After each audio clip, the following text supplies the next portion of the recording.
Hey everyone, welcome back for another deep dive. Yeah. Today we're going to try to get a handle on what's going on in Germany with their economy. hmm There's a lot of talk about challenges and this new strategy that's been proposed. Yeah.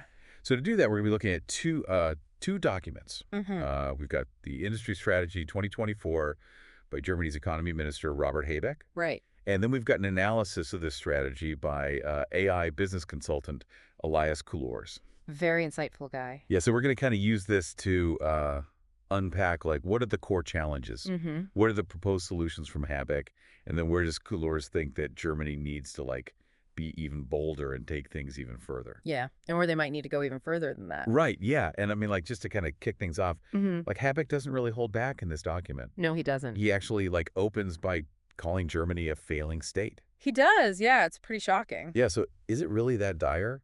Is Germany really in that bad of a shape? Well, I don't know if it's quite a failing state, but Germany is definitely facing a lot of economic headwinds, and these are pretty serious challenges for the country. It's kind of a perfect storm of problems right now. Mm-hmm. You've got the war in Ukraine, which has, of course, sent energy prices skyrocketing, and that's a huge problem for Germany because they have so many industries that are really energy intensive.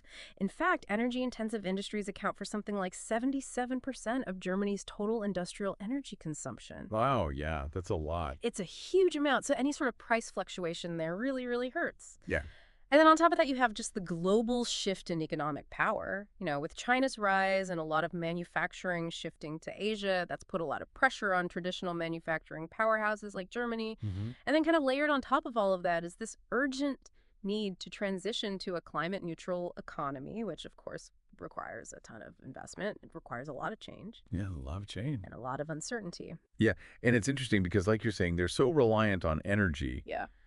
but then also needing to make this rapid transition Right. to renewable energy. I mean, is that even realistic for them to be able to do that at this point? Well, and that really gets to the heart of what Habeck is trying to do with this strategy. He knows that Germany can't just kind of flip a switch and go 100% renewable overnight. It's just not feasible. So there's this really interesting two-pronged approach that he takes with this strategy. Okay, so break that down for us. Right. What are the two prongs? So on the one hand, he's trying to preserve Germany's existing industrial base. These are the industries that have really been the engine of their economy for decades. Think like car manufacturing, chemicals, machinery, all of these industries that are kind of feeling this energy crunch most acutely. But at the same time, he's trying to position Germany to be a leader in the industries of the future.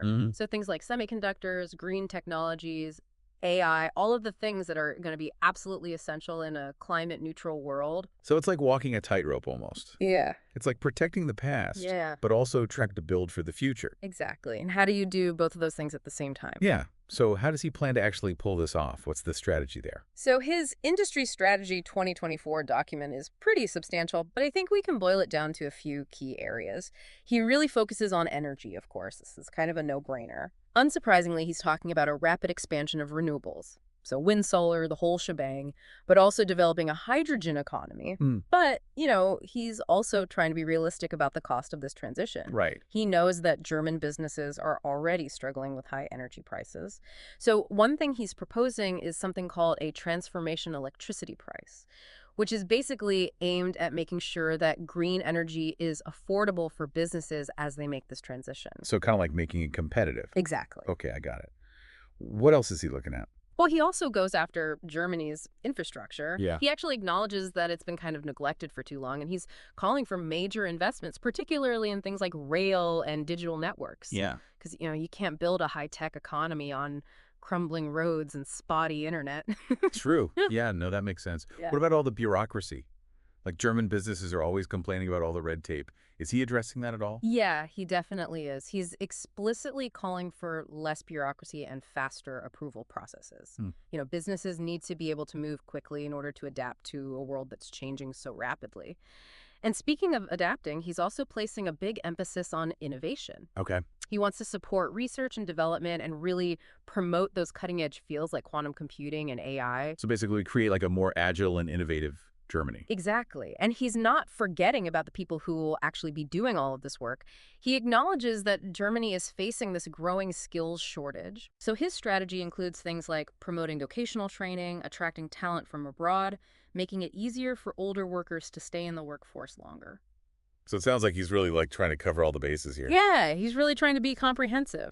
Is there anything else that we should know about this grand plan before we move on to Coulor's take? Yeah, I think one more really important point is that he stresses that Germany's industrial future is very closely tied to a strong European Union. Hmm. He's calling for closer cooperation joint projects, a real sense of European unity when it comes to tackling these huge economic challenges that are facing not just Germany, but the whole bloc. Yeah, it makes sense. I mean, Yeah. Germany's not an island. They need those partnerships to be able to pull this off. Huh. So, okay, we've got a pretty good picture, I think, of the challenges that Germany's facing. Habeck's roadmap for how he wants to deal with it all. Very ambitious. Yeah, very ambitious. But now I'm really curious to hear, like, what our AI expert has to say about all this. Does he think Habeck's plan is enough? Yeah. Like, is it bold enough? Is it going to work? Like, give us the lowdown on Coulor's take. Yeah, let's hear it.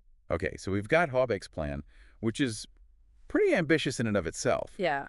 But now let's get to the really interesting part. Like, what does Elias Coulors, our AI business consultant, what does he have to say about all this? Yeah, so Coulors, he kind of starts off by giving Habeck credit for at least understanding how serious the situation is. Okay. You know, he pretty much agrees with this failing state assessment. So no sugarcoating there. No sugarcoating at all. And he also really applauds the emphasis on European unity. Okay. You know, he really sees closer collaboration with other European countries as being absolutely essential for getting through these tough times. So strength in numbers, right? Exactly. Strength in numbers. But where does he kind of diverge from Habeck's vision then? Where does he think Habeck maybe doesn't go far enough? Well, one of his main critiques is that Habeck isn't specific enough about China. Okay. You know, China's growing influence, it's mentioned in the strategy, but Coulors really wants to see a more concrete plan for dealing with that. So less, we need to work with Europe, and more, here's how we're going to like counter China's dominance. Exactly. Got Yeah. it. He also thinks that Habeck should be bolder when it comes to the opportunities presented by the climate transition. Okay, but I thought that was like Habeck's whole thing, like becoming a leader in green technologies. What more does he want? It's not that he's not focused on green tech. It's more that he thinks he needs to be much more visionary, Okay. you know, really radical in his approach. He's basically saying, don't just try to catch up, become the global innovation powerhouse for this new green economy. Oh, wow. Okay. Yeah. Much bolder. That's a good goal. I like that. Yeah. Okay. What else? He does give Habeck credit for acknowledging the need for better infrastructure Okay. and a more efficient bureaucracy. But again, you guessed it. He wants to see a much clearer roadmap for how to get there. Right. Because it's one thing to say, cut the red tape, Exactly. but it's another thing to actually, like, do it. How do you actually do that? Yeah. And this is where Coulors really starts to lay out his own vision. And he's not interested in like small incremental changes. Oh, okay. He's calling for a complete system overhaul, like a fundamental rethink of how Germany approaches industry innovation, even government itself. Okay. So this is where it gets good. This is where it gets really interesting. Yeah. Give me the radical ideas. So he's all about what he calls first principles solutions, Okay. which basically means going back to the very basics and rebuilding the system from the ground up, based on a really clear understanding of what drives innovation and economic growth. I'm intrigued. Give me some examples. So one big one is massive investment in research and development, Okay. particularly in fields like AI and quantum computing. These are the areas where he thinks Germany can really leapfrog the competition. So going all in on the technologies of the future. Okay. I like this guy. Yeah, he's got some bold ideas.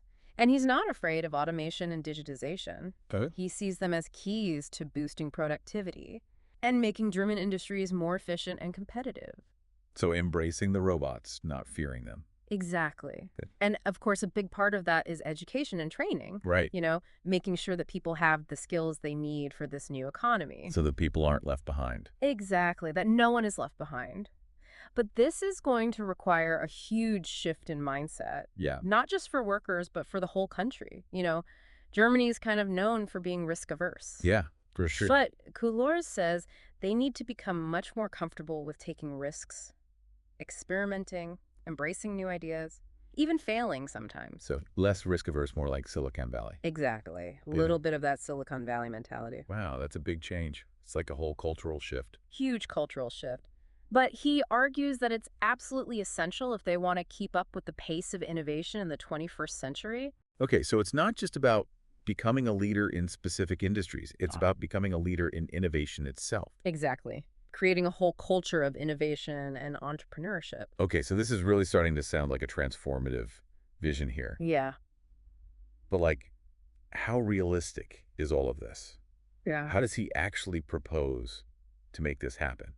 Where's the spark going to come from for this radical change? Yeah. Good question. So it's like, we've got Habeck, who's got this, ambitious plan. Yeah. But then Couleur is taking it like a step further. Definitely. Like Habeck is trying to steer the ship through the storm. Yeah. But Couleur's like, let's build a whole new ship. I love that analogy. I think that's a perfect way to put it. Yeah, and it really highlights, I think, that key difference Yeah. in their approach. Yeah. Habeck is very focused on like the practical solutions, the incremental change. Yeah. Working within the system. Yeah, and Couleur's like, no, we need to like totally rethink this. He's a disruptor. Yeah, he's not afraid to like shake things up.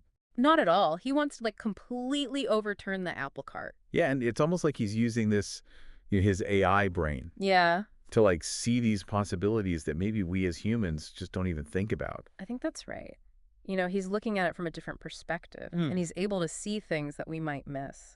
Yeah, it's really fascinating. But okay, let's be realistic for a second. Yeah. We're talking about Germany, Right. a country that's known for being very cautious, Yeah. very consensus driven. Yeah. Can they really pull this off? Like, can they really make this kind of radical transformation?